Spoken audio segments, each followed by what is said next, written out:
You know how K-dramas often adopt that trope where the good guys turn out to be secret villains all along? Or like when an adored K-drama character suddenly becomes evil because their love lives suck? Well, enough of the negativity for once. Today, we're talking about the opposite. There's nothing sexier than when full-fledged villains, with their sexy brains, decide to join the good guys. And this video will give you some prime examples.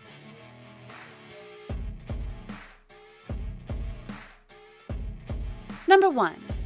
Emperor Lee, the Last Empress. There's no denying actor Shin Seung-ruk's talent for playing the villain, and in The Last Empress, he started out as quite the annoying one. As the emperor of an alternate version of Korea, Shin Seung-ruk's character, Lee Hyuk, is a powerful ruler who appears charismatic to his citizens. He's talented, eloquent, and handsome, and thus easily sweeps the female lead Oh Sunny off her feet, even though he doesn't hold an ounce of affection for her.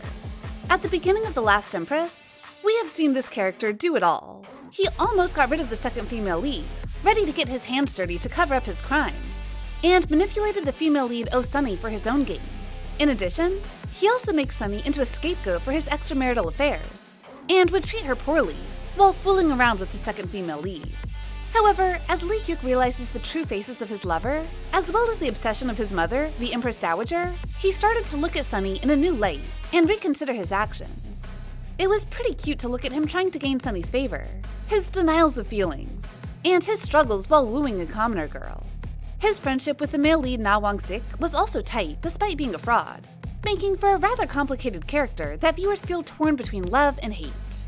Nevertheless, Lee Hyuk completely switched sides halfway through, and after the male lead was out of commission, he protected the female lead at the cost of his life. Lee Hyuk, despite not being a good man in the beginning, has truly tried to repent and stand up against his mother, and to this day, is a memorable villain / second male lead.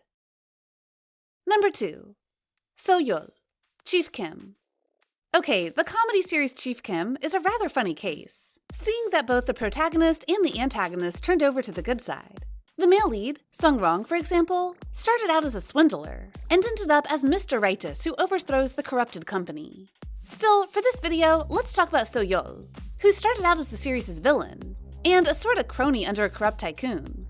At his first appearance, So-yeol is a star prosecutor with a terrible personality. This character loves to eat, always likes to win, and enters the company as the financial director simply because he sees good chances there. He's not a misunderstood hero, nor does he have a sad backstory, but rather is just ambitious and competitive for the sake of it. He also seriously clashes with the male lead, repeatedly hinders the prevail of true justice, and does get his hands dirty, albeit with more class than the rest of the corrupted officials. In addition, despite the lightheartedness of Chief Kim, we are shown clearly that So-yeol isn't a good guy. He wasn't undercover, unlike what every character has been saying, and unlike the classic trope of handsome undercover in 500 other K-dramas. But damn was his redemption arc good. It happened slowly, and there's no scene where So-yeol just got hit with a sense of justice. There's no life-altering event, nor is there a drastic change in character. He just got soothed eventually by the good guy team, having wild antics with them while still being a whole villain, before finally ditching the evil side. And it was this slow build-up that made this comedy series so good. So if you want bromance, found family tropes, and want to stand a villain without having moral debates, I'd suggest Chief Kim and So-yeol with my entire heart. Number 3. Jaime, Liar Game. Okay, I started watching Liar Game with a full knowledge of the original manga, and with the thought that there's no way of the K-drama ever adapting Yuji, one of the initial villains, decently. I was pleasantly surprised, however, at the appearance of Yuji's K-drama version, Jaime, seeing that this was a lethally attractive female villain who runs the show, and managed to make the best team switch I have ever seen. At first, Jaime was an unlikable character. Like, there was literally no redeeming quality about her. She's a liar, manipulator, and backstabber, who would use anyone and anything as long as it benefits her. She was smug and overly confident, to the point I wanted to see her defeated just to take her off a notch, for her to learn a lesson. However, truly living up to her name as the professional trader of the Liar Game, Jaime ended up jumping ship. It wasn't even for any moral reason, as she just decided evil was too annoying, and that the good guys are looking interesting. What we ended up having is a fierce warrior with a severe backbone. Jaime is the brain of the show after the male lead Ha Woo-jin, and also a protector, once the female lead's compassion moved her. In addition, unlike many cases in the K-drama world, Jaime is a female character who depends on nobody. She needs no one except herself, probably dragged herself out of an abusive relationship, builds her own connections, and picks her own team. Even in a mind battle as intense as Liar Game, there's not a single moment where we see Jaime lose composure, which adds even more to her deadly charm. And over time, Jaime also became a more compassionate person who opens her heart. While we never learn much about this character, she's an interesting piece of work, and got me hooked on Liar Game, that's for sure. Okay, before we move on to our fourth redeemed villain, here are some honorable mentions. Lee Rong, Tale of the Nine-Tailed. Jang Han-so, Vincenzo. Sua, My ID is Gangnam Beauty. Ji Young-tae, My Secret Terius. So Jong-jae, Stranger. And finally, our final entry of bad turned good for today is none other than number 4, Lee Jae Won, Dr. Prisoner.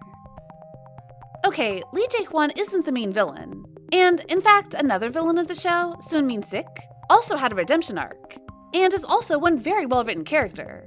But Jae Won was special simply because everyone was rooting for him by the end. For real though, the guy started out as evil as you can imagine. He caused deaths, felt no remorse over it, trampled over his victims, and committed 500 other heinous crimes. In short, Jae Won single-handedly drove our altruistic and upright male lead into this vengeful guy, who had his entire life perspective adjusted. However, Jae Won was taken down rather quickly, and instead of disappearing, his redemption arc commenced. For starters, we saw the guy and his struggles in prison, then his hilarious antics and confusion, then his tragic backstory that turned him into the cruel man he was. He led a terrible life under his brother, was abandoned by his father, and had to see his mother take her own life, which really explains his skewed morals. Slowly but surely, Jae Won realized his wrongs, and even started to work with the male lead to condemn his older brother, the true villain. It certainly helped that this character provided so much comic relief it got hard to hate him, and the writing did a wonderful job of reforming him. It was sort of ridiculous how I went from cursing Jae Won to die in the first few episodes, to downright crossing my fingers and praying that he would survive as the series approached its finale. He was the rare ray of sunshine in this very dark K-drama, and would constantly tug on your heart. Did Jae Won deserve all the punishments? Yes, but he also totally deserves his happy ending. And so, that's a list for you villain lovers who like a break from the regular K-drama psychopaths, and want some sprinkles of character development and good endings. Do you like it when bad guys turn over a new leaf and join the good side? Or are you fond of the opposite? Also, did we miss out on any other redeemed villain? Don't hesitate to comment down below and let us know. And if you want more videos like this, remember to like, share, and subscribe to Kdrama. See ya!